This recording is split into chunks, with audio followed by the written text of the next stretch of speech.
આ સ્વાભિમાન યાત્રા એટલા માટે અમે લઈને આવ્યા છે, આઝાદીના 75 વર્ષ થઈ ગયા.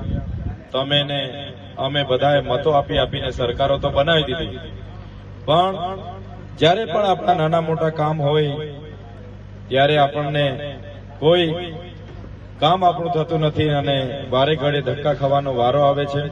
સાથે તમે બધા જાણો છો, આજે આખા ગુજરાતમાં હોય કે દેશમાં હોય, માત્ર ને માત્ર જાતિ આધારિત રાજનીતિ થાય છે, ધર્મના નામે રાજનીતિ થાય છે.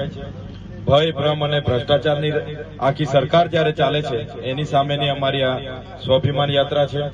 લગભગ અમે 20 દિવસથી ફરીએ છીએ અને તમામ ગામોમાં જઈએ છીએ, તમામ વિસ્તારોમાં અમે ગયા. સૌથી વધારે જો દયનીય હાલત હોય તે આદિવાસી સમાજની છે. અમે આદિવાસી સમાજના ફળિયાઓમાં, ભરૂચની આજુબાજુના ગામડાઓમાં, અંકલેશ્વર, ઝઘડિયા, બધા જ વિસ્તારોમાં અમે ફર્યા છે. ત્યારે આટલી મોટી એશિયાની નંબર 1 જીઆઈડીસી હોવા છતાં આ વિસ્તારના બાળકોને, આ વિસ્તારના યુવાનોને ત્યાં નોકરી નથી, કાયમી નોકરી નથી, બાળકોને શિક્ષણ માટે પૂરા શિક્ષકો નથી, ઓરડાઓ નથી. ગામડે ગામડે જઈએ છીએ, ઘણી જમીનો નેશનલ હાઈવેમાં, ઘણી જમીનો બીજા પ્રોજેક્ટો, નેશનલ હાઈવે હોય, રેલવે હોય, નહેરો હોય, જીએમડીસી હોય, જેવા પ્રોજેક્ટોમાં પણ ઘણી જમીનો આપણી સંપાદન થઈ છે. સાથે સાથે તમે જોયું હશે, આ વખતે જે નર્મદાના પૂર આવ્યા, જે માનવ સર્જિત નર્મદા નદીના પૂર આવ્યા, એમાં હજારો લોકોના ઘરો ખલાસ થઈ ગયા, ઘર વખરી ખલાસ થઈ ગઈ, જાનમાલ ખલાસ થઈ ગયા, ખેતી પાકો ખલાસ થઈ ગયા. એની સામે પણ તે વખતે આપણે વળતરની માંગ કરી હતી. ત્યારે એમાં પણ આ સરકાર જ્યારે નિષ્ફળ નીવડેલી છે, ત્યારે અમે આ સ્વાભિમાન યાત્રા લઈને તમારી વચ્ચે આવ્યા છે. અમે તમને એ કહેવા માટે આવ્યા છે, આવનાર લોકસભાની ચૂંટણીમાં મને જ્યારે ઉમેદવારી કરવાનો તક મળી છે, ત્યારે આપણે સુરાસમણ ગામમાં તમારા પર અમે ખૂબ મોટી આશા અપેક્ષા લઈને આવ્યા છે કે આખું ગામ અમને આશીર્વાદ આપે, આખું ગામ અમને સપોર્ટ કરે અને આવનારી જે લોકસભામાં જે ચૂંટણીમાં એક તક અમને આ વિસ્તારમાંથી મળે અને આપણે બધા સાથે રહીને એક પરિવારની જેમ નાના મોટી સમસ્યા હોય તો આપણે બધા આગળ વધીએ, એ અપેક્ષા લઈને આપણા ગામમાં આવ્યા છે. મને પૂરો વિશ્વાસ છે કે બધા જ મને તક મળી છે, કોંગ્રેસ પાર્ટી અને આમ આદમી પાર્ટીના શીર્ષ નેતૃત્વએ મારા પર જયારે ભરોસો મૂક્યો છે, ત્યારે હું પોતે ઉમેદવાર થઈને તમારી વચ્ચે આવ્યો છું અને તમારે બધાએ મને આશીર્વાદ આપવાના છે, મદદ કરવાની છે. આ લોકસભાની ચૂંટણી તમારા અને અમારા માટે ખૂબ મહત્વની ચૂંટણી છે. જે રીતે દેશ આગળ વધી રહ્યો છે, આ વખતે 400ની પારની વાત થાય છે, ગુજરાતમાં 26-26ની વાત થાય છે, 5 લાખ અમે લીડની વાત થાય છે. આ બધો એમનો અહમ બોલે છે, એમનું ઘમંડ બોલે છે. એક બાજુ ભરૂચ, નર્મદા અને વડોદરા જિલ્લાના જે કાંઠા વિસ્તારના લોકો, એમના જન્મદિવસ મનાવવા માટે જે પૂર આવ્યું, માનવ સર્જિત પાણી ભેગું કરી રાખવામાં આવ્યું અને છોડી દેવામાં આવ્યું. એમની નર્મદા કંટ્રોલ ઓથોરિટીનો હમણાં જે રિપોર્ટ સરકારને આપ્યો, એમાં સ્પષ્ટ ઉલ્લેખ છે, અગાઉથી ખબર હતી આટલી ઇન્દિરા સાગરમાંથી પાણી આટલું આવી રહ્યું છે. સરકારને પણ જાણ કરી, પણ સરકારે પાણી છોડવા નહીં દીધું અને 17મી તારીખે સવારે નીરના વધામણા કરવાના કાર્યક્રમના લીધે એકી સાથે 18 લાખ ક્યુસેક પાણી છોડવામાં આવ્યું. એના લીધે આ સમગ્ર તારાજી સર્જી, ઘર વખરી ખલાસ થઈ ગયા, ખેતી પાકો ખલાસ થઈ ગયા, જાનમાલ ખલાસ થઈ ગયો.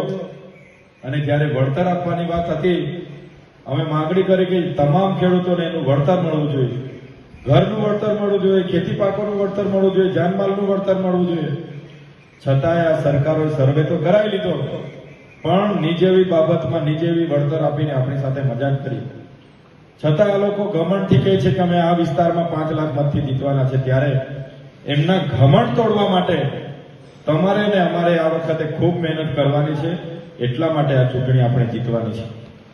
તો દેશમાં ભાજપ એવું ઈચ્છે છે કે કોઈ વિપક્ષ હોવો જ ના જોઈએ, એક જ પક્ષ ભાજપ હોવો જોઈએ, એવી એમની કોશિશ છે. ત્યારે જનતા તરીકે આપણા સૌની જવાબદારી છે કે વિપક્ષને પણ મજબૂત કરીએ અને આપણે આપણો અવાજ ઉઠાવવા વાળા માણસને આગળ વધારીએ.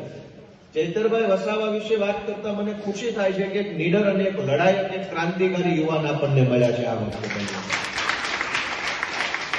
6 ટર્મથી મનસુખભાઈ વસાવા સાંસદ સભ્ય બનીને ફરે છે.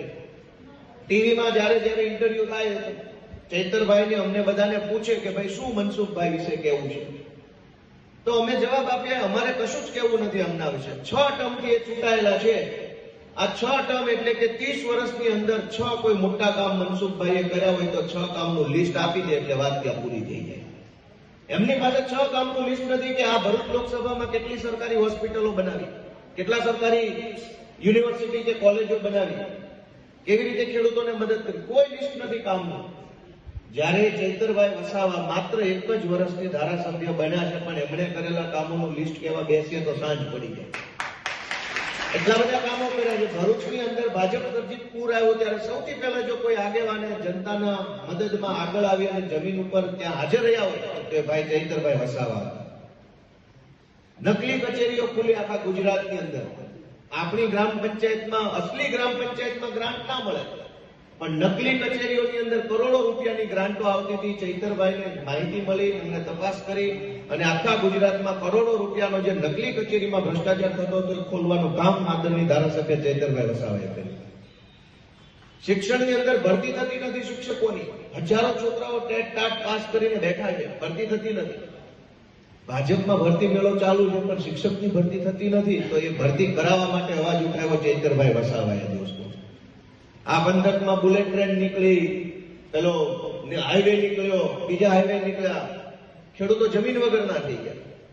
આખા પંથકની અંદર જ્યાં જ્યાં ખેડૂતોને સમસ્યા થઈ ત્યાં ખેડૂતોની સાથે ઉભા રહેવા વાળો જો કોઈ મજબૂત માણસ હોય તો ચૈતરભાઈ વસાવા છે. દોસ્તો,